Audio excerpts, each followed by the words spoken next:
this week's Exchequer returns, Minister, VAT, income tax and corporation tax receipts all ahead of 2023. That sounds good. But spending is also ahead of 2023. So actually, the surplus that we would have had we kept spending maybe more in check is smaller than it might have been. Are we getting it right, that balance, do you believe, between, I suppose, revenue and expenditure? Yes, we are, and we are because over the last number of years now, we have delivered a surplus. That means we have collected more than we've actually spent in tax revenue. The reason why it's important, I believe, to do this is twofold.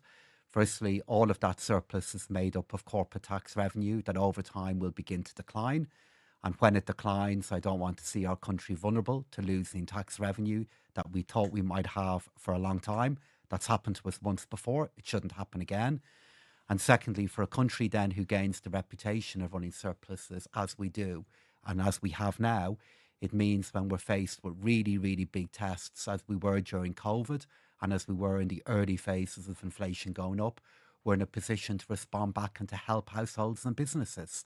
And for So those, smaller surpluses, you say, are okay because our spending is up, from what I can gather here, 16.6%. 1 billion extra has been spent this January as opposed to last January. yes, and there's two reasons for that. The first one is we have a number of cost of living measures. For example, the double weeks of social welfare payments that went out in January, that a year ago did not go out in January. They went out in December of the previous year.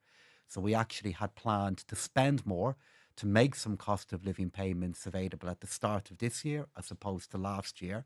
And then, secondly, we are planning a higher rate of government expenditure for this year in order to continue to improve public services and continue to invest in our future.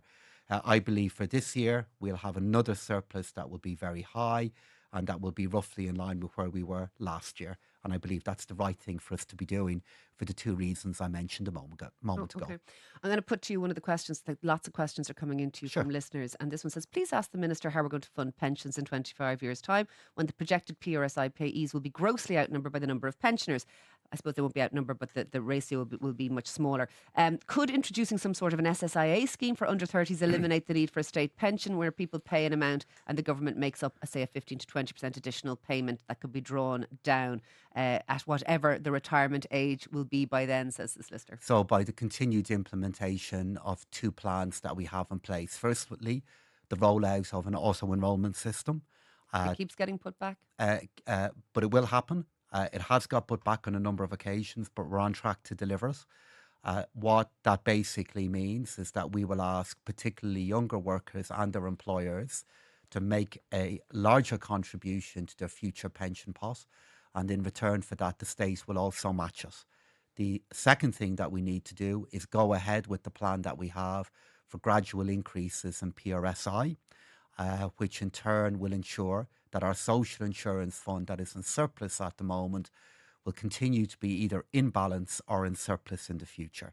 So I recognise that it is a significant challenge a little bit further down the track, but if we continue to implement those two measures, I believe it's a challenge we'll have to measure of. Minister, your colleague in the Department of Finance, Finance Minister Michael McGrath, has thrown his support behind the airline's call for an increase in the cap at Dublin Airport. Now, you are a North Dublin TD. What's your view on this? It is a priority that I share support for. The reason why I do that is because aviation is one of those few things within our economy that can be a cause of growth and a cause of more jobs coming into our country. And for that reason, it is a change that I do support. It's in line with national aviation policy, but it's also a planning matter. And it's also something that Fingal County Council and Bord Pleanála ultimately may arbitrate over. And of course, there's a very important environmental consideration to all of this that will have to be taken account of when a final Will decision is will made. will an increase in the cap? Will you be able to get it past your Green colleagues in cabinet? Well, it's a planning matter, actually. So it's up to Fingal County Council and Bord Pleanála Should it be ultimately. up to Fingal County Council? It's a national asset. Yes, it should be because it is a planning issue. It is in line with national aviation policy, where we're looking to grow the capacity of a key airport like Dublin. But when you get into an issue regarding passenger use and the impact that that's going to have, not only on local communities, but more as importantly, future infrastructure and the future of the airport, that is a planning issue. Okay. The Taoiseach has entered the fray on the TV licence, the ongoing saga of what should or shouldn't happen to the TV licence. And he said perhaps it could be cut and collected by revenue. What is going to happen to the TV licence? Clearly, you're going to have a lot of input into this.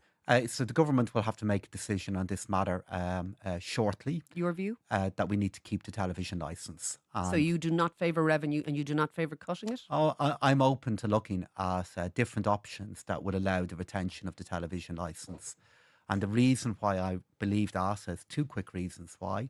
Firstly, this is a licence that the majority of people in our country still pay. And secondly, this is a charge that ensures that RTE have a separate revenue stream that is not in the control of any future government. And I believe that's an essential element of how we protect independent broadcasting. Okay. Public sector pay, Minister, remains significantly higher on average than that of the private sector. And this is in the wake of obviously the new pay deal for public service being agreed last week. With the cost of the state amounting to, excuse me, to 3.6 billion spread over 4 budget years, what do you say to taxpayers who are privately employed, whose tax money, what they pay into the state, is going to people on significantly higher pay than them with significantly better, I suppose, conditions in terms of their employment? So I'd say two things to those, to your particular listeners who don't work in the public Hmm. service. The first thing I would say to them is the wage growth that this agreement will deliver of approximately 4% per year this year and the following year, Hmm. 4.25% this year, 4% next year, we believe is in line with the average for wage growth in our economy overall. So we've tried to come up with an agreement that will be fair in terms of changes that we think an average will happen in other employers. Even if they're Secondly, growing at the same rate, though, Minister, private sector employees are paid on average much less. so underneath all of that, Kira, though, there's a little bit of nuance within it. And that nuance is that within our public services, it tends to show that those who are on low or middle income within our public services aren't a million miles away from what their peers are paid within the private sector. Those on higher levels of pay within the public sector tend to be paid a little bit less. And what I'm very conscious of in kind of comparisons like that is it's really difficult to have a comparison for a teacher, for example, and a private sector peer. Uh, Teachers provide a role that is a unique example of what the public service can do that doesn't have a market comparison. But all that being said, again, for your private sector listeners, what I'd say to them is that we all have an interest in the public sector being a competitive employer because we need more engineers in the public sector. We need to have more teachers. We need to have more guards. And we have a collective interest in making that happen. And I believe this agreement has the prospect of doing that in a very, very fair way that's also fair to those in the public sector. And very lastly and briefly, Minister, obviously the proposed changes to Dublin City to the traffic that are being brought in, we're hearing by this August, an inability to cross the city with ease. You're allowed to still go to Dublin, but not through Dublin is the line we're hearing. You're obviously, as I say, a North City TD. Is this going to be good for the capital in your view? There's a huge amount of pushback we're hearing on our text lines from people about this. I think overall it does have the prospect to be good. And Dublin City Council have engaged in consultation with communities and stakeholders on this. I think they're going to be considering the plan later on in February.